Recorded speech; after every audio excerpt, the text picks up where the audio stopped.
Welcome to another episode of our video series of the mechanics of human cognition. It's good to be back. I have a feeling this week's topic is going to hit close to home for a lot of people. I think so too. We're talking about stress, but not in the way most people think about it. We're going to get past this idea of it just being a feeling. Right. An annoyance or something to complain about. Exactly. The goal today is to really unpack stress as a core biological mechanism. You know, a system that was fundamentally designed to save us. And to really draw a sharp line between that kind of life-saving stress and the chronic kind that's, well, frankly, killing so many of us now. That reframing is so important. I mean, what even is the biological definition? At its most basic, stress is the body's reaction. It's both physical and psychological, and it kicks in whenever the organism faces any kind of restriction or a threat or even a deficiency. So its only job is to get things moving. Its only job is activation. That's it. It's the switch that gives you that extra surge of power you need to get out of a tight spot. And that tight spot could be anything from a lion chasing you to just being hungry. Or needing a mate, yes. Yeah. It's the system yelling, hey, you need to act now. When you put it like that, it sounds like something we should be incredibly thankful for. We absolutely should be. I mean, look at animals in studies where the stress response system is damaged. Yeah. They just stop. They don't run from predators. They don't go out to find food. They lose the will to function. Precisely. So that acute start and stop stress is not just good for us, it's essential for survival. It sharpens your focus, it wakes up the brain. It's the reason you hit the brakes just in time. Or why you can pull an all-nighter to study for an exam. It's the system working perfectly. It is a burst of activation, a resolution, Yeah. and then relaxation. The system powers down. Okay, so that's the paradox, isn't it? If this system is so vital, so perfectly designed for survival, why is chronic stress the biggest medical issue for, say, anyone living in a modern city? That's the whole conversation. Because acute stress saves you, but chronic stress just grinds you down. The nature of the threat has changed. Completely. Our stressors now are almost exclusively mental, social, psychological. And the biggest problem, they're self-created and they are nonstop. We were never built for that. Never. We were built for sprints, Yep. long periods of recovery, not a marathon with no finish line. This is where that fantastic analogy of the retired commando comes in. It's a perfect way to visualize the mismatch. Our entire alert system, our cognitive wiring, it was honed over, 300,000 years of human existence? Willing with very real, very immediate life or death threats. Predators, starvation, a sudden ice age. This is a highly competent system.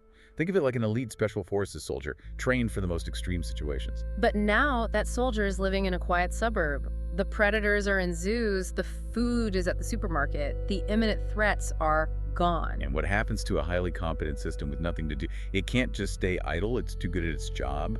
It gets bored. So it starts looking for a new mission. It starts generating artificial sources of stress. It needs a purpose.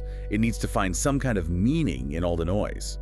Okay, so when my brain is obsessing about the economy collapsing or global warming or partisan politics, that's just my inner commando trying to stay sharp. That is exactly what's happening. It latches onto these huge, abstract, low-probability dangers, things you can't solve right now, worrying about your kid's future in 20 years. It's a way to keep the engine running. And the power of that self-generated anxiety is just immense. We can torture ourselves in the present moment over something that has an almost 0% chance of actually happening in the future. Whereas with a real threat. With real immediate danger, your mind is laser-focused. If you're climbing a cliff, you are not thinking about what you said yesterday or what might happen next week. You can't afford to. You can't.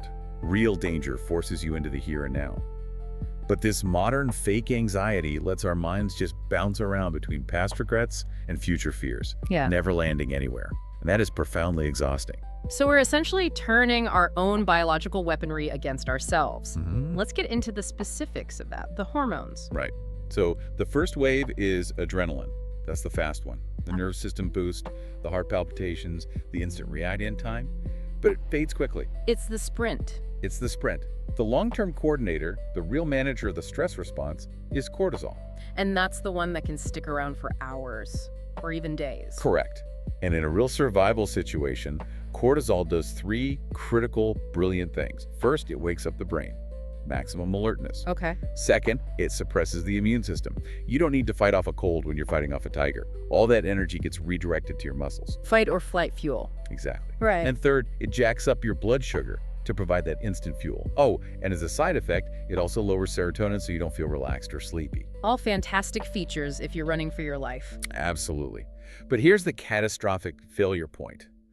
Our body's physical response manual only has 3 options for dealing with stress. Fight, flight, or freeze. And which one of those works for a spreadsheet you can't figure out?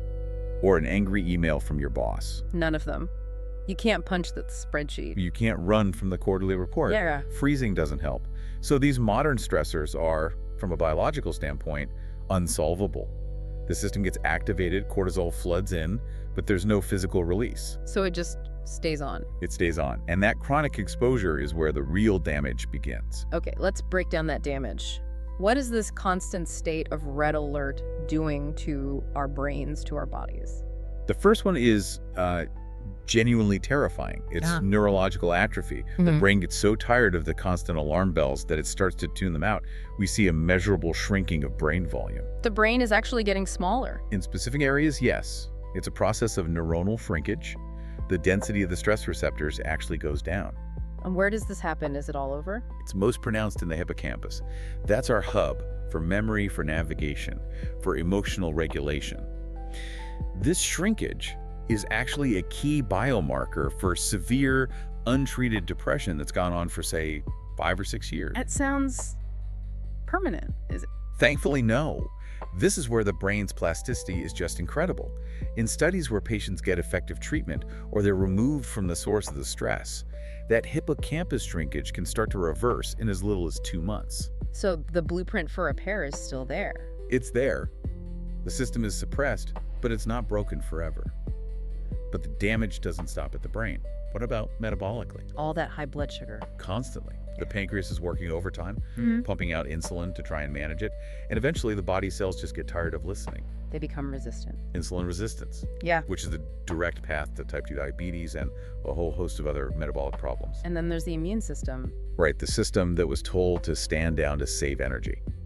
If it's suppressed continuously, the whole thing becomes destabilized. You get this low-grade systemic inflammation everywhere. Which we now know is at the root of so many diseases. So many. It creates the perfect environment for cancers to develop if you're predisposed. And critically, it can be the trigger for autoimmune syndromes to switch on. It's not just making you feel tired. It's literally preparing the soil for major illness. So if we accept that this whole mess is mostly being generated internally by our retired commando, then the only real solution is management. It's an internal job. It has to be. And the sources are very clear on this. The single biggest driver of chronic stress is our inability to stay in the here and now. This constant obsessive cycling between the past and the future. Which brings us to mindfulness or conscious awareness. How is that different from just, being aware of things? That's a great question. General awareness covers everything. The anxiety you feel, the noise outside, the regret from last night. It's just noticing. It's passive. It can be. Conscious awareness is an active, specialized skill. It's the ability to direct the spotlight of your attention intentionally to what is happening right now without judging it. You're training your attention like a muscle. You are training that muscle. You're teaching your mind to choose its focus instead of letting it be dragged all over the place. I love that old analogy of the contemplative monk. When you're walking, just walk. When you're eating, just eat. That's it. Full presence in the current action. It sounds so simple, but it stops that entire catastrophic cycle of past and future thinking dead in its tracks. This also makes you think about our environment. There's a huge difference between walking through a mall and walking through a forest. A profound difference. Both have tons of sensory detail, right? But in a mall or a busy city, everything is designed to grab your attention and take something from you. Your money, your time, your focus. It's draining. Whereas nature also provides massive detail. The leaves, the sounds, the smells. But it demands nothing in return. It allows the mind to settle, to turn inward, and to recharge. It's interesting you mentioned that. There's also that historical insight about altitude. Yes. Monasteries, places of deep thought, they're often built up high. There seems to be something about looking down from a high place, like a cliff, that triggers a hormonal cocktail in the brain that actually strengthens memory and focus. We're drawn to high ground. So beyond changing our environment and practicing presence, We also need what you called escape ramps, something that recharges us. Creation. It comes down to creation. Humans cannot escape existential dread unless they are actively creating something. Doesn't matter what it is. Doesn't matter. Music, writing, building something with your hands, even the act of actively helping another person. It's not a hobby, it's essential psychological infrastructure. When you see artists dealing with depression, it's so often tied to a period where they can't create, where they feel blocked. Stepping back then, it seems the core message is that the stress isn't coming from the outside. It's from our internal programming, our faulty mental codes. That's the hardest pill to swallow. We have to develop the mental flexibility to reframe things, to find the positive or at least the manageable aspect of a situation that seems entirely negative. How does something like burnout syndrome fit into this? Is that just another name for chronic stress? It's a bit different. Think of burnout as the system's first emergency brake. It's your body screaming, "I cannot live like this anymore." And it comes on after a few years in a bad environment. Typically, yes. Yeah. 2 or 3 years in a high-intensity, low-reward situation. But here's the key difference. Early-stage burnout is often reversible with a simple environmental change.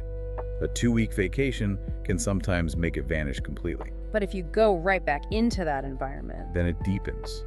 It moves from burnout into true chronic stress and eventually to that neurological atrophy we talked about. let's look at this from a leadership perspective. Is there ever a good way to use stress in, say, a workplace? Yes, but only if it's done very carefully. It has to mimic nature's model of acute stress.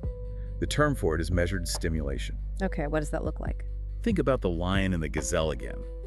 The chase is incredibly stressful, but it's short, it's productive, and it has a clear end. The gazelle either gets away or it doesn't. Exactly. The stress is resolved.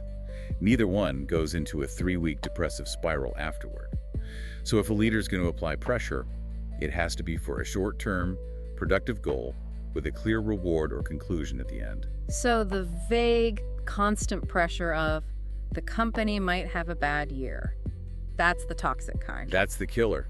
That kind of undefined chronic anxiety just crushes performance. It serves no productive purpose. The big takeaway here really is that managing stress isn't about waiting for the world to get easier. It's not about the government or the economy changing. It is entirely about changing your own internal patterns, both cognitive and behavioral. It's about taking the small, smart step like leaving 10 minutes earlier for work to avoid traffic instead of just complaining about the traffic every day. But we resist that, don't we? We resist the idea that it's internally generated. Of course, because if you resist that idea, you get to resist taking responsibility for it. But the moment you accept it, you realize you have the power to become the master of your own environment, your own time.